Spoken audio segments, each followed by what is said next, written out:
சாலை மறியல் போராட்டத்தில் ஈடுபட்ட வக்கீல்கள் பொதுமக்களை அடித்து விரட்டிய அராஜகம் உத்தரப்பிரதேசத்தில் நடந்துள்ளது.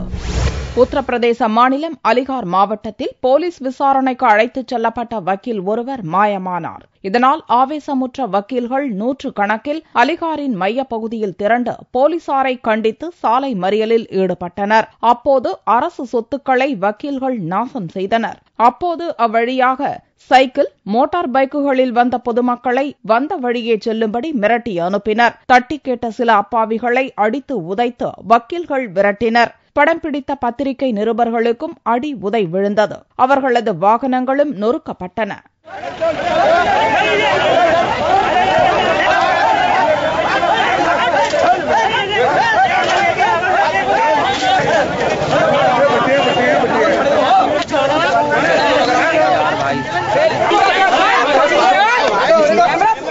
நீதிமன்ற வளாகத்துக்கு வெளியே நடந்த இத்தனை அராஜகத்தையும் போலீசார் கைகட்டி வேடிக்கை பார்த்த வண்ணம் இருந்தனர். ஒரு கட்டத்தில் நிலைமை விபரீதமாவதை உணர்ந்த போலீசார் வக்கீல்கள் மீது தடியடி நடத்தி கலைந்தோடச் செய்தனர்.